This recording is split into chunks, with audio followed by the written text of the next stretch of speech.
성도 여러분 안녕하십니까? 2026년 1월 6일 화요 새벽 말씀 함께 나누겠습니다. 함께 나누실 하나님 말씀은 창세기 3장 14절에서 24절까지입니다. 본문은 죄를 지은 아담과 하와에게 내려진 저주와 하나님의 은혜에 대해서 기록하고 있습니다.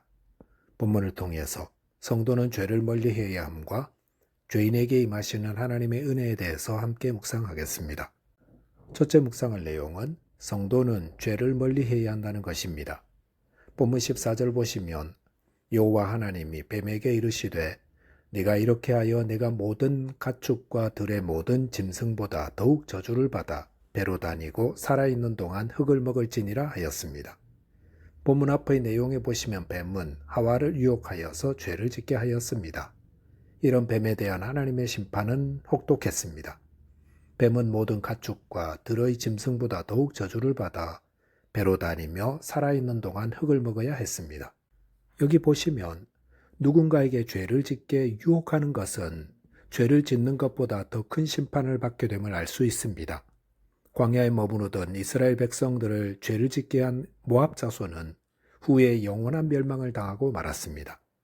본문 15절 보시면 내가 너로 여자와 원수가 되게 하고 내 후손도 여자의 후손과 원수가 되게 하리니 여자의 후손은 내 머리를 상하게 할 것이요 너는 그의 발꿈치를 상하게 할 것이니라 하시고 라고 하였습니다. 이 말씀은 원시 복음으로 알려져 있습니다. 무엇이 복음입니까?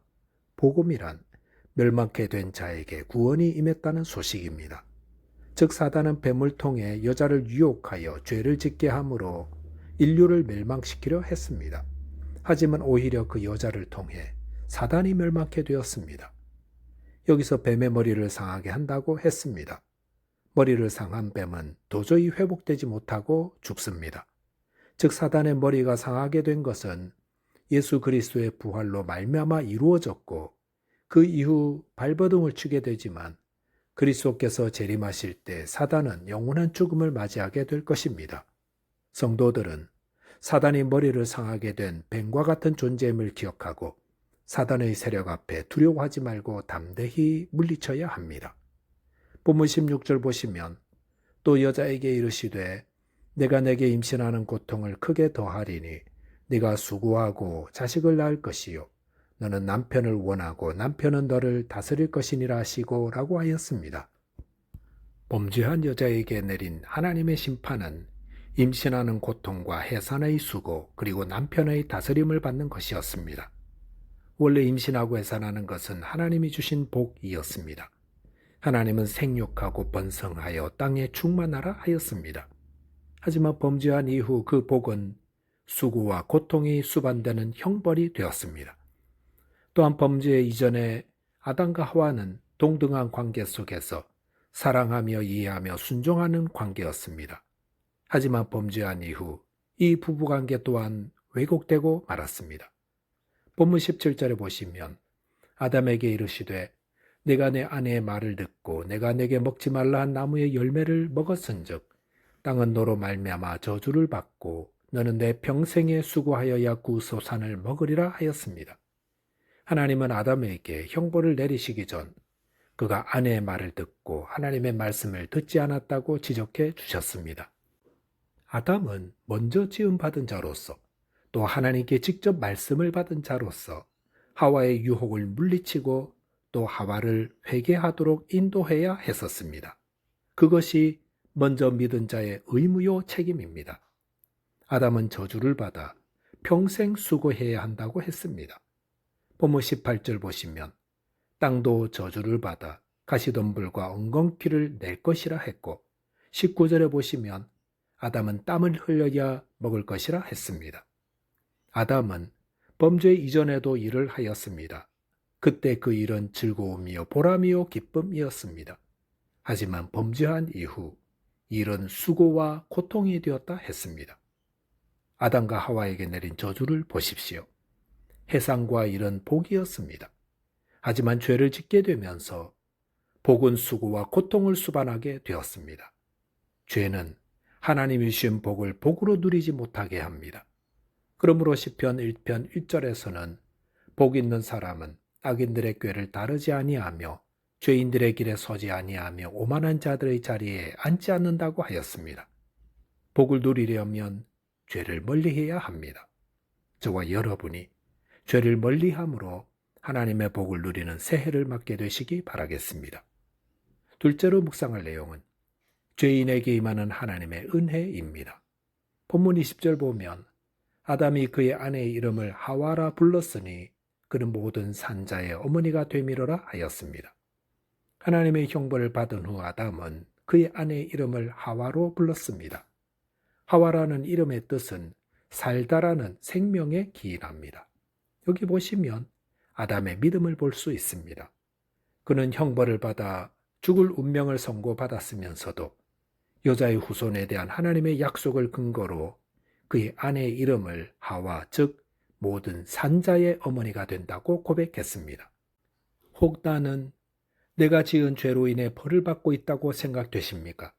그렇다면 생명을 주시는 하나님을 의지하여 소망을 가지시기 바랍니다. 본문 21절 보면 여호와 하나님이 아담과 그의 아내를 위하여 가죽옷을 지어 입히시니라 하였습니다. 타락한 인간을 떠나보내면서 하나님은 아담과 하와에게 가죽옷을 지어 입히셨습니다. 이 가죽옷은 하나님이 친히 지어 만든 것입니다. 그 전에 아담과 하와는 무화과 잎으로 수치를 가리고 있었습니다. 그런데 무화과 잎은 두어 시간만 지나면 말라버리고 부서져 버립니다. 그러면 다시금 수치를 가려야 했습니다. 하지만 하나님이 만드신 가죽옷은 얼마나 질기고 튼튼합니까? 이것은 우리의 수치를 가려주시는 분은 하나님이심을 말씀합니다. 죄로 인한 수치를 가리려면 하나님께 나오셔야 합니다. 또한 가죽옷을 만들기 위해서 하나님은 어떤 동물을 죽여야 했습니다.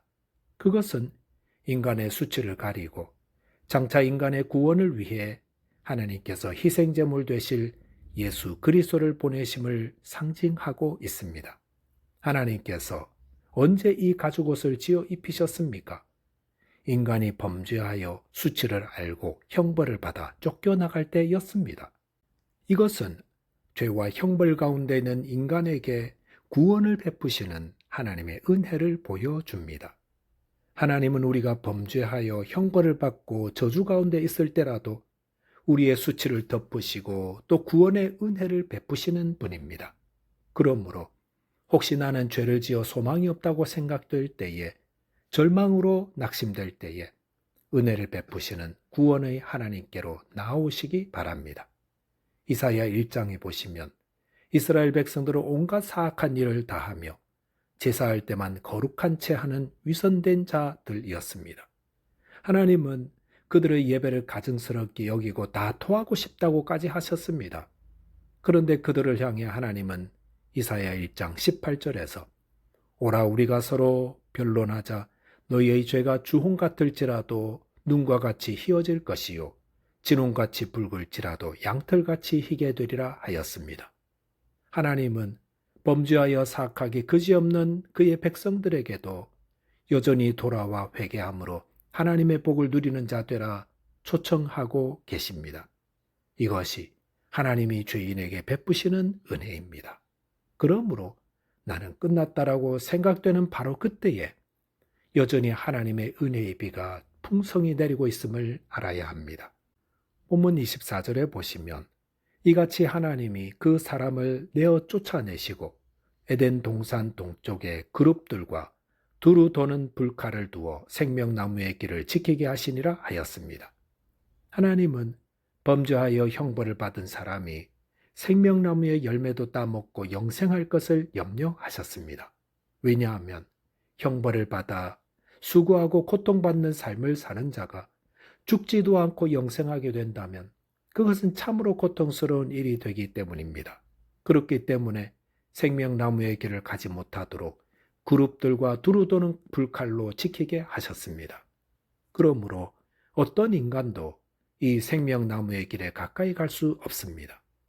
그런데 하나님께서 이 생명의 길을 다시 열어주셨습니다. 어떻게 여셨습니까? 그것은 예수 그리스도의 피 흘림을 통해 활짝 열게 하셨습니다. 그리고 누구든지 예수 그리스도의 피 흘림의 공로를 의지하여 따라가기만 하면 영원한 생명을 누리게 하셨습니다. 예수님은 내가 곧 길이요 진리요 생명이라고 하였습니다. 예수님은 범죄하여 형벌 가운데 있는 인간에게 내리시는 하나님의 가장 큰 은혜입니다. 저와 여러분이 새해에는 예수 그리스도를 더욱 의지하고 배우고 순종함으로 하나님이 주시는 은혜를 누리며 영생에 이르게 되시기 바라겠습니다. 기도하겠습니다. 하나님 아버지, 새해에는 저희 모두 죄를 멀리하고 회개함으로 하나님의 복을 누리게 해 주옵소서. 또한 길이요 진리요 생명 되신 예수 그리스도를 믿고 의지함으로 영생에 이르는 자 되게 해 주옵소서. 예수 그리스도의 이름으로 기도하옵나이다. 아멘. 오늘도 믿음 안에서 승리하는 하루 되시기 바라겠습니다. 감사합니다.